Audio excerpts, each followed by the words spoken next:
아멘. 네, 오늘 본문 말씀 가지고 온전히 따르는 삶이라는 제목을 가지고 하나님 말씀을 함께 살펴보도록 하겠습니다. 한번 따라해 주시기 바랍니다. 온전히 따르는 삶을 삽시다. 다시 주님을 온전히 따르는 삶을 삽시다. 오늘 아침에 제가 카톡을 하나 받았습니다. 제자훈련 B팀 방에 뜬 카톡이었는데 지선영 집사님이 올린 카톡이었습니다.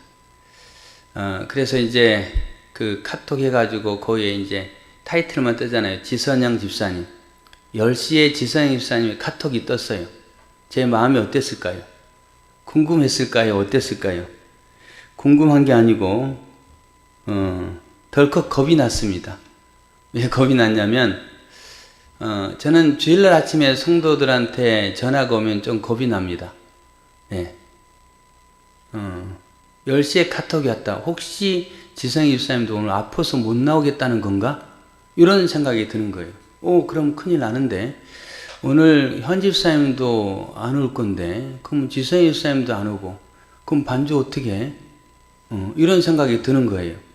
그래가지고 이제 열어봤죠. 열어보니까 그런 내용이 아니고 큐티한 내용을 올렸습니다. 그래서 쭉 살펴봤어요. 은혜스럽게 잘했더라고요. 예. 근데 저는 이제 그 내용이 은혜스럽기보다는 아파서 못 옵니다 라는 내용이 아니어서 훨씬 은혜가 됐습니다. 감사가 됐습니다. 그래서 그 모습을 생각하면서 하나님 우리에게 건강을 주시는 게 얼마나 감사한 일인가 라는 생각을 해봤습니다. 여러분, 저는 목회자거든요. 그리고 또 우리 교회에서 순서를 맡은 분들 있잖아요. 특별히 우리 신남 집사님이라든지 아니면 지선영 집사님이라든지 아니면 뭐 기도 순서자 뭐 등등 이렇게 맡은 분들, 또 방송실 맡고 있는 우리 또 이청만 집사님 등등 있는데 이런 분들 제가 보니까 잘 안 아픈 것 같아요. 예. 잘 안 아파서 참 한편으로 다행이다라는 생각도 가져보지만 또 다른 한편으로는 아프지 않기 때문에 하나님 앞에 참 감사할 수 있구나 라는 생각을 해봤습니다. 우리에게 맡긴 사명을 잘 감당해야 되는데 아프면 제대로 못 감당할 것 아닙니까? 제가 사역을 하면서 지금까지 아파서 사역을 못한 경우는 제 기억 속에 한 2-3번 정도 됩니다. 예, 주일날 병원에 입원했어서 이렇게 사역을 못했던 게 한 2-3번 돼요. 2-3번 되는데 그거 외에는 지금까지 사역 한 20년 했습니다. 전도사 때부터 20년 이상 했는데요. 그렇게 빠지지 않았어요. 뭐 때로는 감기로 걸릴 때가 있고 뭐 등등 했었는데 그럼에도 불구하고 또 하나님이 이렇게 이 사역을 잘 감당하게 하셨습니다. 그래서 제가 전도사 때 한번 빠진 것 같고 그 다음에 코로나로 한번 빠진 것 같고 그리고 또 한번 있었습니다. 3번 있었는데 예, 맞아. 이석증 때문에 예, 그래서 병원 또 입원한 적이 있었습니다. 그렇게 한 3번 정도 빠졌는데요. 그거 외에는 빠지지 않았다. 참 감사한 일이에요. 그렇다면은 여러분 오늘 여러분들도 나와서 하나님께 예배 드릴 수 있다라는 거는요 정말 감사한 일입니다. 예, 정말 감사한 일이에요. 건강한 모습 예배를 드릴 수 있다는 것. 그럼 오늘 예배에 함께하지 못한 분들은 죄인이네요? 그건 아닙니다. 그건 아니고요. 저도 3번 빠졌다고 했잖아요. 예, 빠지기도 하고. 다만 이제 안 빠지면 좋겠죠. 그래서 우리 제자훈련 구호 가운데 아프지도 말고 죽지도 말자. 이런 구호. 여러분 제자훈련 받는 동안 사명자는 아파서도 안 되고 죽어서도 안 됩니다. 할렐루야! 여러분 그 말을 여러분 마음속에 새기고 사명감을 가지면 그대로 될 줄로 믿습니다. 얼마 전에 제가 장례식에 다녀왔어요. 노석영 장로님이라는 분입니다. 우리 현 집사님의 외할아버지죠.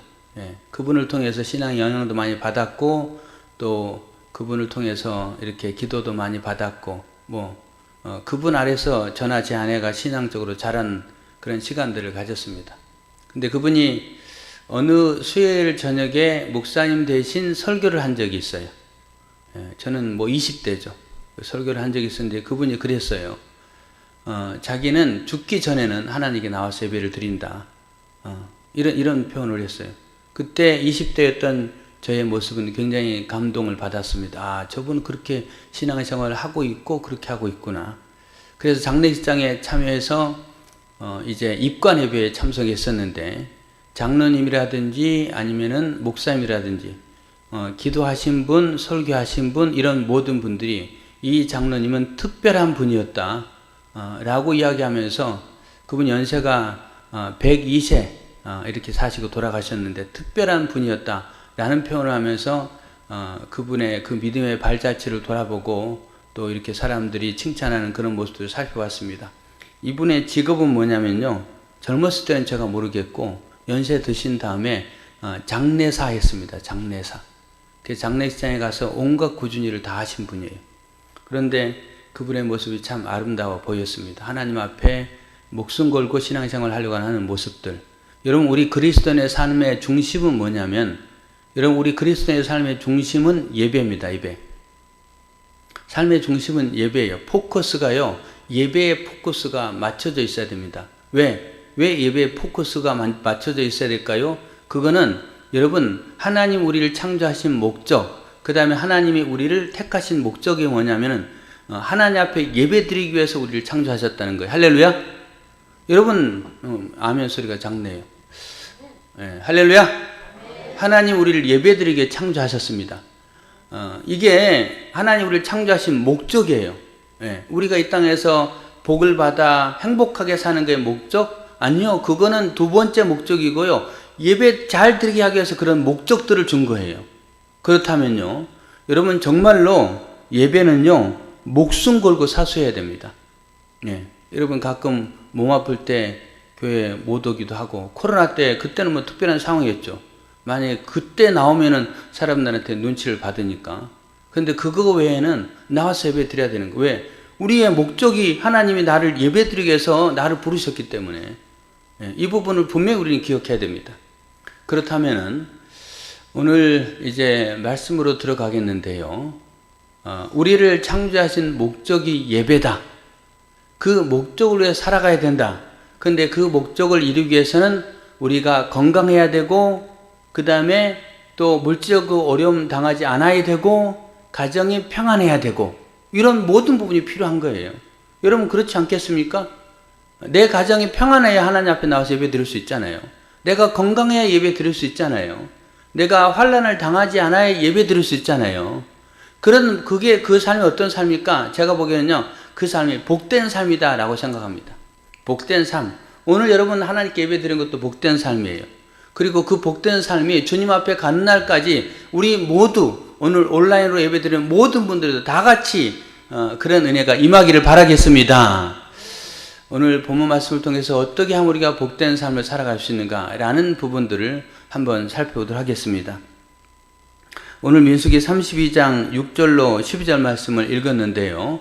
이 본문은 어제 큐티했던 내용입니다.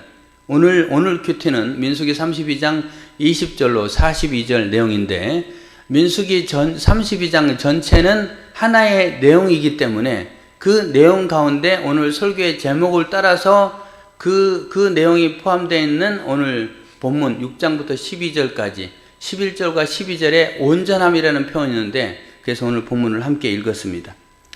그 오늘 본문의 배경을 보면요.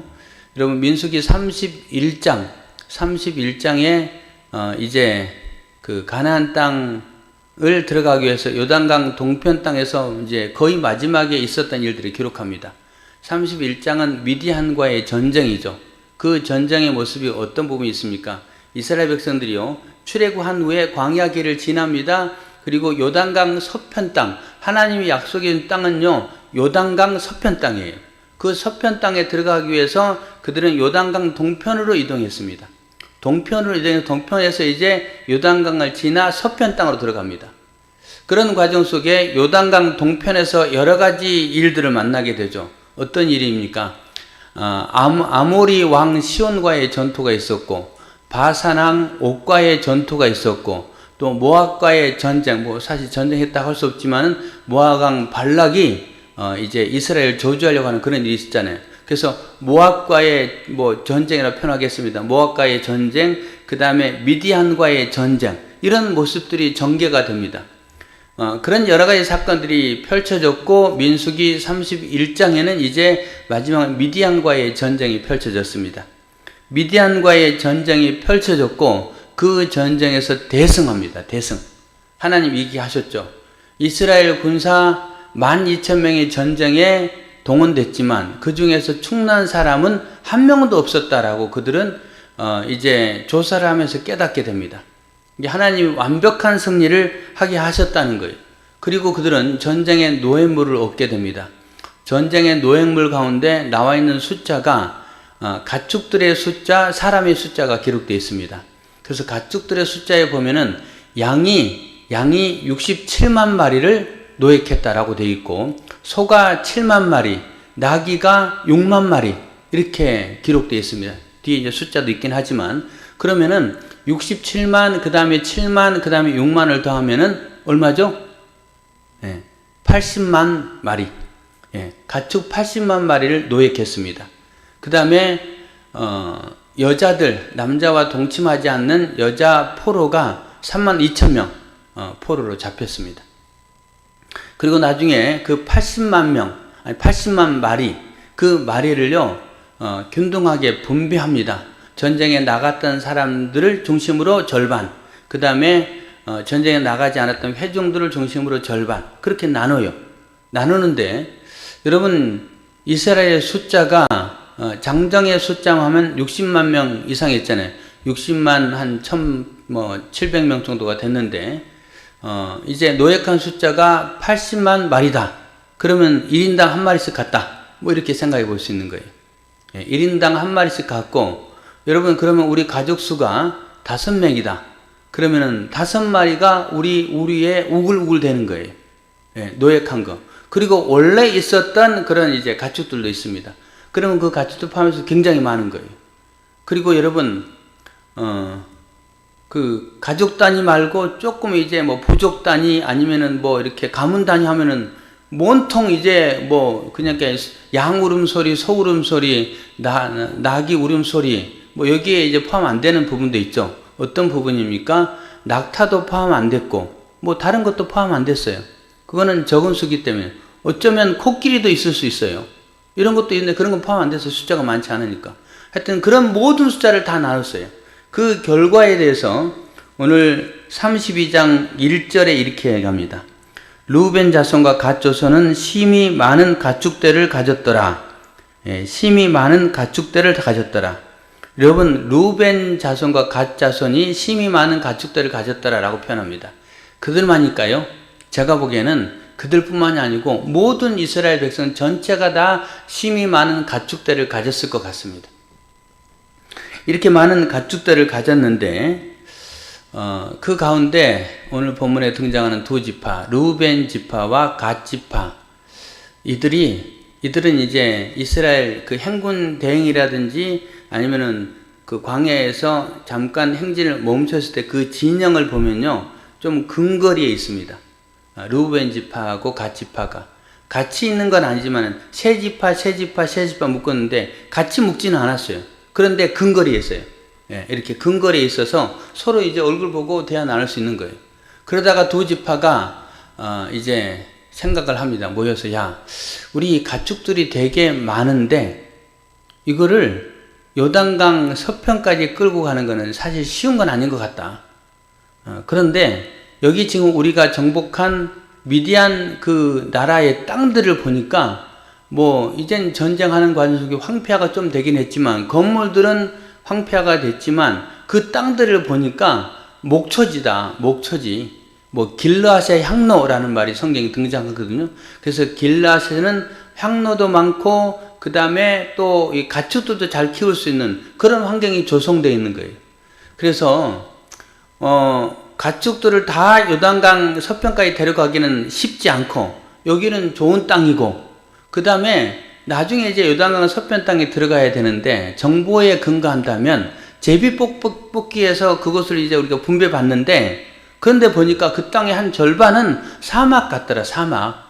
만약에 그런데 우리가 그 땅에 제비 뽑았는데 사막 가운데 뽑힌다면 우리 가축들 어떻게 먹여 살리겠느냐. 이런 애로사항도 있는 것 같다. 그 다음에 또 하나 네 번째로 우리 12지파가 요단강 서편 땅을 이제 분배받는데 12지파가 나누는 것보다도 우리 한 2지파가 빠지면 10지파가 나눠 가지면 좀 그들도 오히려 혜택이 되지 않겠느냐. 그래서 결국은 누이 좋고 매부 좋고 저들도 좋고 우리도 좋고 다른 지파도 좋고 우리도 좋고 이런 생각을 한 것 같아요. 예, 그들이 이런 생각을 한 것 같습니다. 그래서 우리가 그렇다면은 이곳에 어차피 우리가 정복한 땅이니까 모세에게 이야기해서 제안해서 요청해서 우리로 하여금 여기 머물게 이렇게 요청을 하자라고 2지파가 생각을 이제 합친 것 같아요. 그래서 모세를 찾아갑니다. 모세와 제사장 엘르아살과 그 다음에 또 이스라엘 회중 대표들을 찾아가요. 그들을 찾아가서 말합니다. 우리가 목초지가 굉장히 많고 대신 이 땅에 정복한 땅이 있는데 5절에 보니까 또 이르되 우리가 만일 당신에게 은혜를 입었다면 이렇게 말하면서 우리가 만일 모세 당신에게 은혜를 입었다면 또 다른 번역 성경에 보면은 우리가 했던 그 일에 대해서 너가 좋게 여겼다면 너희가 좋게 여긴다면 그렇다면은 우리를 이 땅에서 정착하게 해주면 안 되겠습니까? 라고 요청을 합니다. 그래서 우리는 요단강 서편 땅에 가지 않고 이곳에서 머물렀으면 좋겠습니다. 정착했으면 좋겠습니다. 라고 제안을 하게 됩니다. 그렇게 제안을 할 때에 모세의 반응이 어떻습니까? 모세의 반응은요, 좋지 않습니다. 모세는요, 굉장히 반응이 차가웠고 꾸짖으면서 그들에게 말합니다. 지금 형제들은 싸우러 나가려고 하는데 너희들은 여기에 눌러 앉겠다는 말이냐? 지금은 무엇보다도 마음을 합해하면 되는데 너희는 너희 욕심만 챙기고 다른 형제들을 낙심하게 하려고 하는 것 같다 라고 말하면서 그들에게 꾸지람을 합니다. 꾸지람하면서 과거 이야기를 하나 하죠. 과거 우리가 가데스 바네아에 이르렀을 때에 내가 몇 명의 사람들에게 가나안 땅을 돌아보라고 했는데 그들은 돌아온 다음에 기껏 보고한다는 것이 백성들의 사기를 떨어뜨리는 보고를 했다.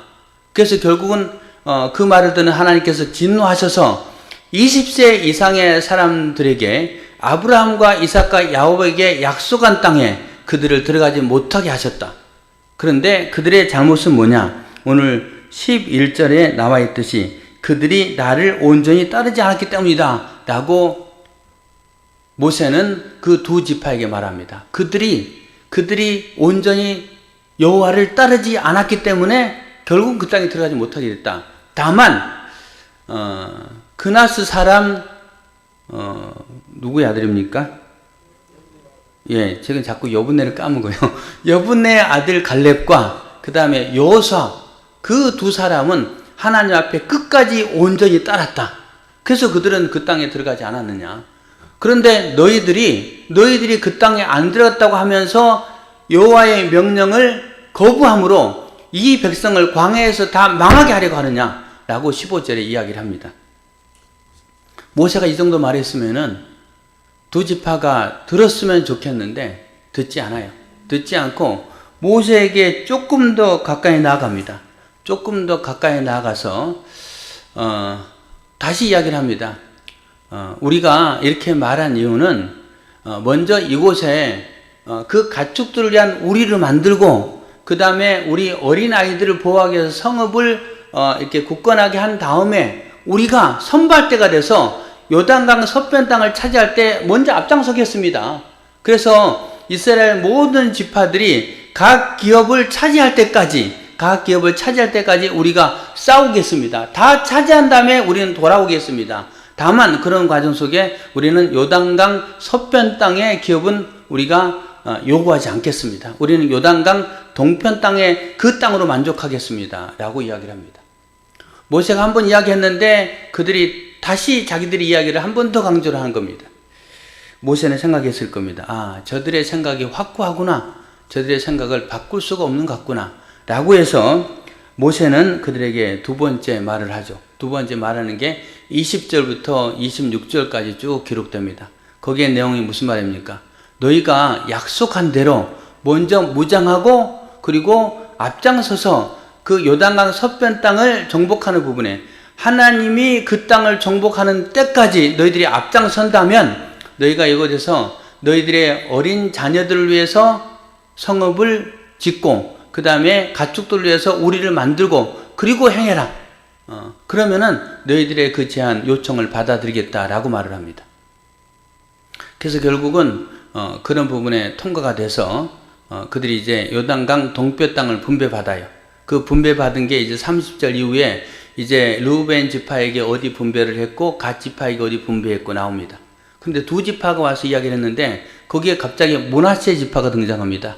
이 므낫세 지파 가운데 일부분이요, 므낫세 반지파로 표현되어 있는데 그 반지파라는 말은 전체가 아니고 절반이 아니고 그냥 일부분이라는 말입니다. 므낫세 지파도 가만 보니까 자기들도 가축이 많거든요. 그런데 모세가 이야기하는 거 보니까 르우벤 지파고 갓 지파의 제안을 받아들이거든요. 그때 아마 므낫세 지파가 꼽살이 끼지 않았을까. 우리도 그렇게 해줬으면 좋겠습니다.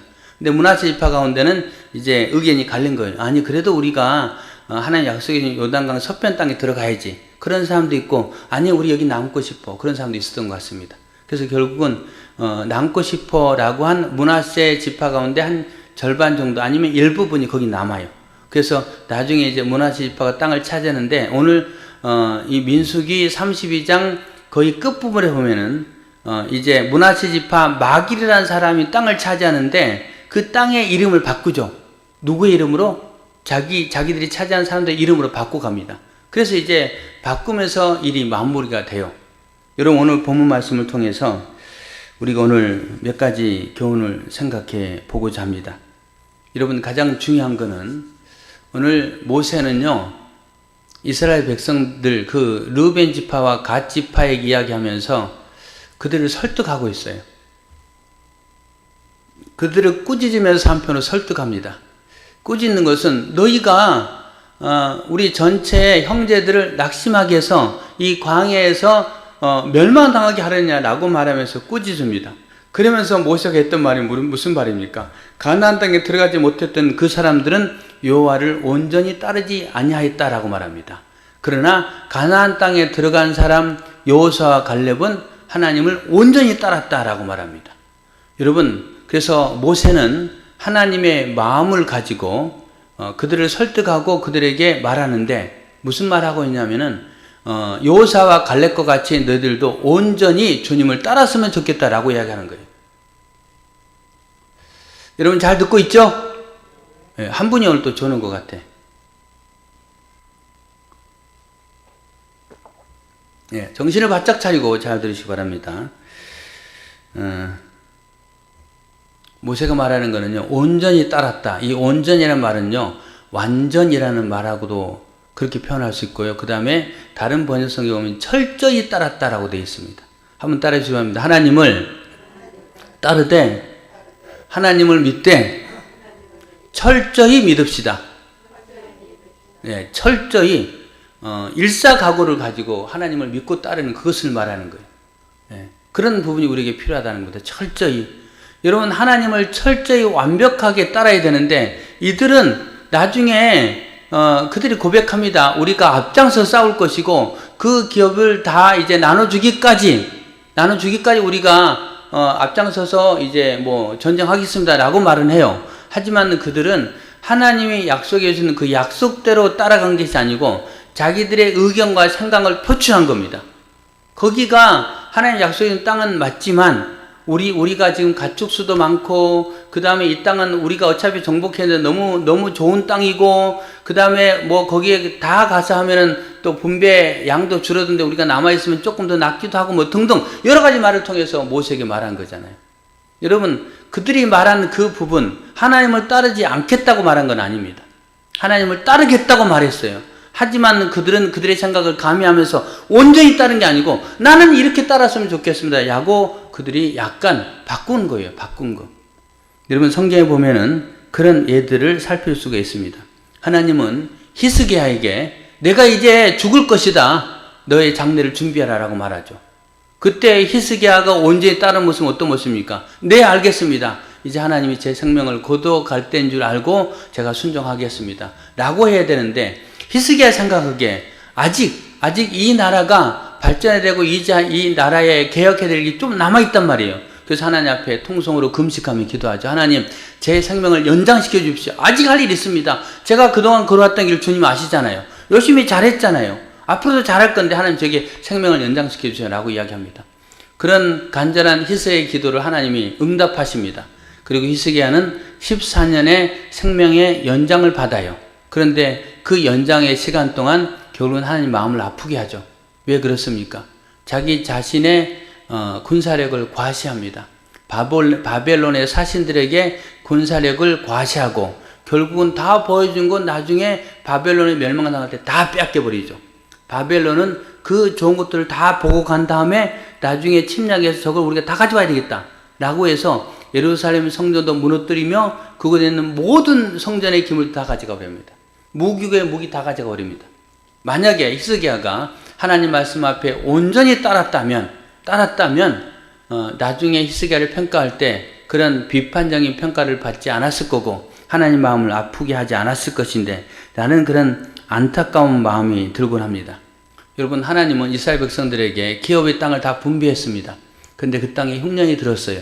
그 가운데 엘리멜렉과 나오미, 그들은 생각합니다. 비록 하나님이 약속해 준 땅이지만은 우리가 이 흉년 기간에 잠깐 다른 곳으로 이사한 다음에 그 다음에 흉년이 멈추면 돌아오자 라고 그들이 생각하고 그들은 하나님이 약속해 준 땅을 떠나서 이사해서 모압 땅으로 이사를 해버리죠. 거기서 어떻게 됩니까? 그들은 남자들 비명행사합니다. 비명행사. 결국은 그 땅에서 이 굉장히 큰 예상치 못한 일들을 만나게 되고 남자 다 죽잖아요. 그리고 이제 나오미만 돌아오잖아요. 물론 거기에 믿음 좋은 모압의 여인 룻이 돌아옵니다. 그런 부분이 있지만 그들은 하나의 약속의 말씀을 따라 지키지 않았기 때문에 그런 안타까운 일들을 만나게 된다는 겁니다. 여러분, 다윗도 마찬가지입니다. 다윗의 아들 맏아들 암논이 그 자기의 누이를 사랑합니다. 이제 배가 다른 누이를 사랑하죠. 그래서 동침합니다. 잘못했어요. 잘못했는데 나중에 그 소식을 다윗이 듣게 되지만 암논에 대해서, 죄에 대해서 처벌하지 않습니다. 왜 처벌하지 않았을까요? 처벌하지 않은 이유는 아마 그 이유였을 거예요. 만약에 아들을 처벌하면 아들이 후계자가 되는데 맏아들이니까 그것도 문제가 되고, 그 다음에 왕족 안에 수치스러운 일이잖아요. 그것이 만방에 다 드러나는 거 원치 않았을 겁니다. 그래서 제 요소에 대해서 대가를 치르게 만들어야 되는데 그거에 대해서 조금 적당히 넘어간 거예요. 하나님을 온전히 따르면서 죄에 대해서 왕권을 세워가면서 하나님이 기쁘시 하는 대로 세워야 되는데 그렇게 하지 못했습니다. 결국은 그것 때문에 어떻게 됩니까? 그 형제들끼리 암투가 발생하고 그 집에 칼이 떠나지 않고 뭐 이런 일이 발생하지 않습니까? 여러분, 그렇습니다. 그래서 모세가 이스라엘 백성들이 강력하게 주장한 것은 하나님을 온전히 따르라는 거예요. 온전히. 여러분, 하나님을 온전히 따르게 되는 교회분들 되기를 바랍니다. 여러분, 우리는 어떤 생각을 하게 됩니까? 이런 생각할 수 있죠. 내가 젊어서 돈 많이 벌고 나중에 많이 돈 번 가지고 그리고 하나님 앞에 열심히 충성해야 되겠다. 그게 우리의 생각일 수 있습니다. 그런데 여러분, 성경은 뭐라고 말합니까? 청년의 때에 창조주 하나님을 기억하라라고 말합니다. 하나님이 바라시는 것은 젊어서 돈 많이 벌고 그 다음에 하나님 섬기기는 적당히 하고 나중에 내가 안정된 다음에 주를 섬기겠다, 하나님 기뻐하지 않는다는 거예요. 여러분, 토요일이나 주일날 장사하는 그 음식점에 가면요, 굉장히 많이 사람들, 손님이 꽉 차 있습니다. 꽉 차 있어요. 그래서 아마 그런 분들은요, 토요일이나 주일에 장사를 포기하기가 쉽지 않을 겁니다. 대목이거든요, 대목. 진짜 그런 것 같아요. 정말 사람이 많거든요. 가족 단위로 회식을 많이 하잖아요. 예전에 안 그랬는데. 그런데 그것을 과감하게 포기한다는 것, 그것도 쉽지 않아요. 그런데 내 생각이 앞서면, 하나님, 내가 돈 많이 벌어가지고 하나님께 11조 많이 하면 얼마나 좋습니까? 그러면서 자기의 생각을 가미해요. 생각을 가미하며 내가 이렇게 하면 좋겠습니다 라고 그렇게 하는 경우들이 있어요. 여러분, 이런 경우들, 그거 외에도 여러 가지 이제 우리가 살펴봤는데, 바로 이런 부분들이 우리가 하나님 말씀한 대로 곧대로 따르지 않고 내 생각을 가미한 온전히 따르지 않는 그런 모습이 아닐까라는 생각을 가져봅니다. 여러분, 주님이 바라시는 것은요, 온전히 따르기를 원하신다는 거예요. 온전히. 여러분, 그래서 오늘 하나님이 우리에게 말씀하시는 바, 우리를 향해서 너희가 온전히 따르기를 원한다. 모세는 하나님의 마음으로 그 두 지파를 설득하잖아요.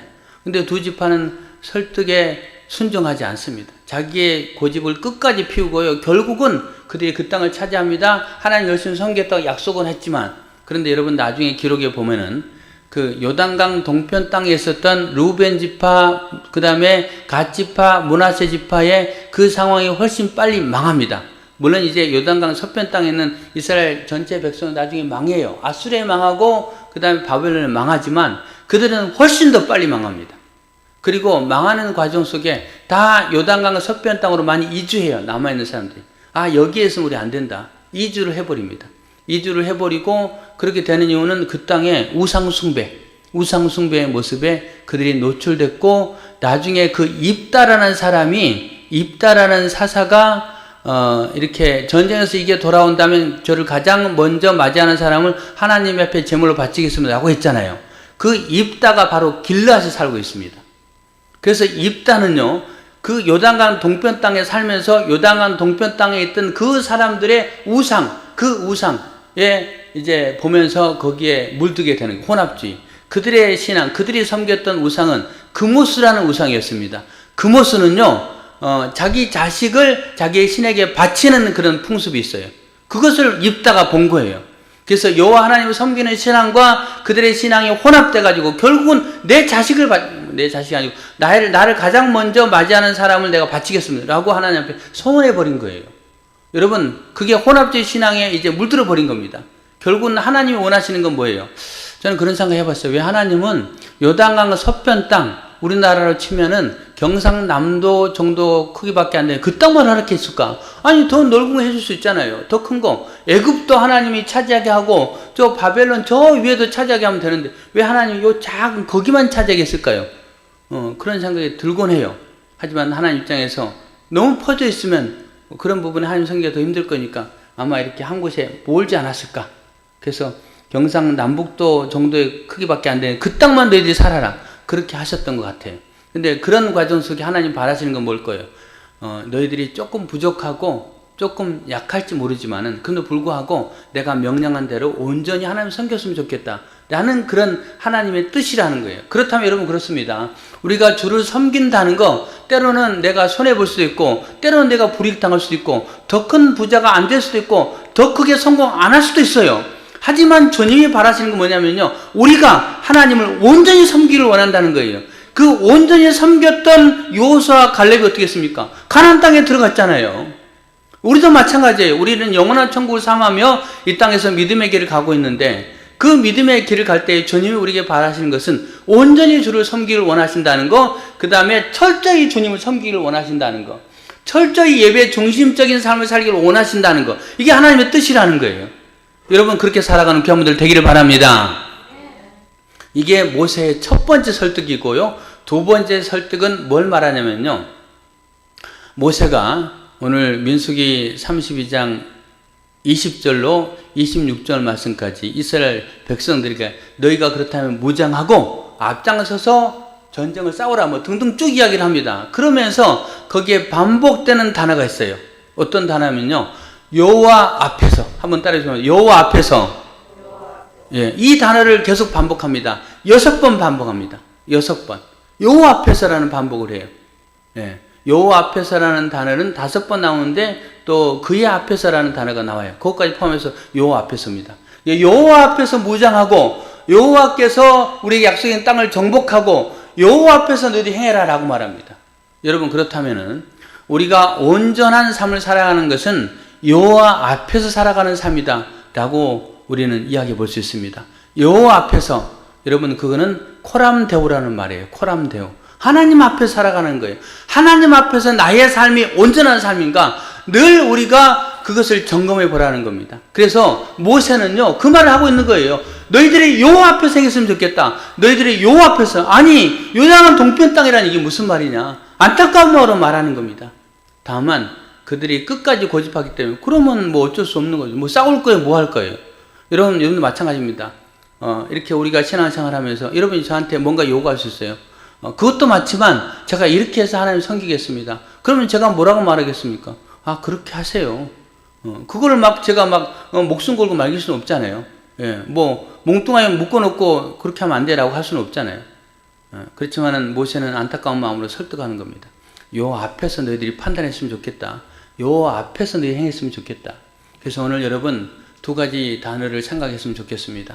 나의 삶, 하나님이 기뻐하는 삶은 하나님 앞에 온전한 삶, 온전히 주님을 따르는 삶. 그 다음에 두 번째, 그 온전히 주님을 따르는 삶은 여호와 앞에서 행하는 삶. 그렇게 살아갈 때에 하나님이 우리를 마침내 가나안 땅에 들어가게 하실 것이고 마침내 하나님께서 우리에게 복 주실 겁니다. 이런 삶을 살아감으로 하나님 주신 복을 누리고 그리고 주님 앞에 또 은혜 받는 또 주님의 인도하심을 받아 형통한 삶을 살아가는 우리 귀한 성도들 다 되시기를 예수님의 이름으로 축원합니다. 네, 함께 기도하겠습니다.